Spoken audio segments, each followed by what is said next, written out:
নমস্কার বন্ধুরা, Bengali food জাংশনে আপনাদের সবাইকে আবারও একবার স্বাগত জানাই। কেমন আছেন সবাই? আশা করি সবাই খুব খুব ভালো আছেন। আমিও ভালো আছি। বাড়িতে আমি এই মেথি আলু রেসিপিটি ট্রাই করেছিলাম, সেটি আজকে আমি আপনাদের সাথে শেয়ার করছি। যে কোনো ধাবা স্টাইলে এই মেথি আলুটি আপনারা পেয়ে যাবেন এবং খেতে কিন্তু অসাধারণ হয়। রাতে ডিনারের সময় এটি লুচি, রুটি, পরোটার সাথেও খেতে অসাধারণ লাগে। চলুন আজকে আমি দেখাচ্ছি আপনাদের কিভাবে এই মেথি আলুটি খুব সহজ পদ্ধতিতে আপনারা তৈরি করবেন। এখানে আলু আমি ছোট ছোট টুকরো করে নিয়েছি। ফোড়নের জন্য নিয়েছি গোটা জিরে ও শুকনো লঙ্কা। এর সাথে নিয়েছি অনেকটা পরিমাণ কসুরি মেথি, নিয়েছি লবণ, হলুদ, গরম মশলা। এর সাথে সাথে নিয়েছি জিরে গুঁড়ো, নিয়েছি হিং, আমচুর পাউডার, কাশ্মীরি লঙ্কা গুঁড়ো, আদা কুচি, কাঁচা লঙ্কা কুচি ও ধনেপাতা কুচি। এই রান্নাটি পুরোপুরি ভেজ, মানে এতে কিন্তু পেঁয়াজ রসুন কিছু দেওয়া হয় না। আপনারা নিরামিষ দিনেও এটি ট্রাই করে দেখতে পারেন। প্রথমে একটি কড়াইতে আমি এখানে সাদা তেল ব্যবহার করেছি। তেল দিয়ে ফোড়নের জন্য আমি গোটা জিরে ও শুকনো লঙ্কা দিয়ে দিলাম। মেথি দেওয়ার জন্য যেহেতু একটু তিতকুটি ভাব থাকে, তার জন্য এখানে আমচুর পাউডারটা ব্যবহার করা হয়। এরপর আমি দিয়ে দিলাম হিং দিয়ে একটু নাড়াচাড়া করে নিলাম। দিয়ে দিচ্ছি এরপর আদা কুচি, এর সাথে লঙ্কা কুচি। এটি কিন্তু একটু ঝাল ঝাল ধরনের খেতে হয়। লঙ্কাটি আপনারা আপনাদের ঝাল ঝাল পরিমাণ অনুযায়ী দিয়ে দেবেন। সব কিছু একটু হালকা করে নেড়েচেড়ে নিয়ে এরপর আমি আমার আগে থেকে কেটে রাখা আলুগুলো দিয়ে দিলাম। উপর থেকে দিয়ে দেব লবণ ও সামান্য হলুদ দিয়ে সব কিছু মিশিয়ে নিয়ে ভালো করে আলুগুলো ভাজা ভাজা করে নেব। এর সাথে রঙের জন্য আমি কাশ্মীরি লঙ্কা গুঁড়ো ব্যবহার করেছি।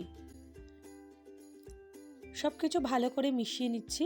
ঢাকা দিয়ে একদম লো টু মিডিয়াম ফ্লেমে আমি আলুগুলো নরম হতে দেব। আজকের এই মেথি আলু রেসিপি যদি আপনাদের ভালো লেগে থাকে তাহলে লাইক, শেয়ার, কমেন্ট করতে একদমই ভুলবেন না।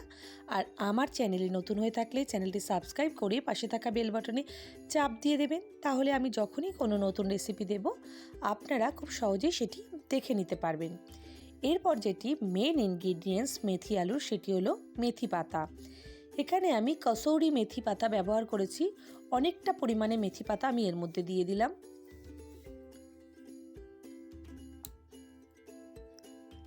মেথি পাতা দিয়ে ভালো করে আলুর সাথে আমি নাড়াচাড়া করে নেব।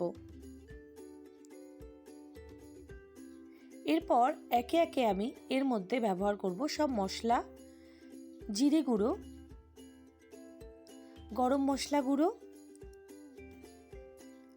আমচুর পাউডার। আমচুর পাউডারটা একটু টকটক ভাব থাকে, যেহেতু মেথিটি একটু তিতকুটে ভাব, তাই এর স্বাদটি ঠিকঠাক করার জন্য এখানে আমচুর পাউডারটা কিন্তু দিতেই হবে। সব কিছু দিয়ে ভালো করে আরও একবার মিশিয়ে নিলাম। আলু আমাদের অনেকটাই নরম হয়ে গিয়েছে। এরপর দেখুন আমি কতটা মাত্র জল ব্যবহার করলাম। খুবই কম, 2 চামচ থেকে 3 চামচ সামান্য জল দিয়ে আরও একবার ভালো করে নাড়াচাড়া করে নিয়ে আমি এর মধ্যে এরপর অ্যাড করে দেব সামান্য চিনি, যাতে সব কিছুর স্বাদটি এর ব্যালেন্সটি বজায় থাকে। এরপর ঢাকা দিয়ে আরও 5 থেকে 7 মিনিট আমি রান্না হতে দেব। এরপর দেখুন আলু পুরোপুরি নরম হয়ে গিয়েছে এবং এই আলু মেথিও পুরো রেডি হয়ে গিয়েছে।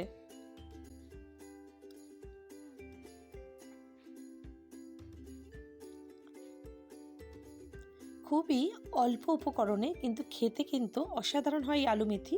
আপনারা বাড়িতে অবশ্যই একবার ট্রাই করবেন আলু মেথি। স্বাদ অনুযায়ী আমি এখানে আরেকটু লবণ ও ধনেপাতা, আরেকটু ঝালের জন্য কাঁচা লঙ্কা কুচি ব্যবহার করেছি। ওপর থেকে আমি আরেকটু আমচুর পাউডারও এর মধ্যে দিয়ে দিলাম। দিয়ে লাস্ট সব কিছু আরও একবার ভালো করে মিশিয়ে নিচ্ছি।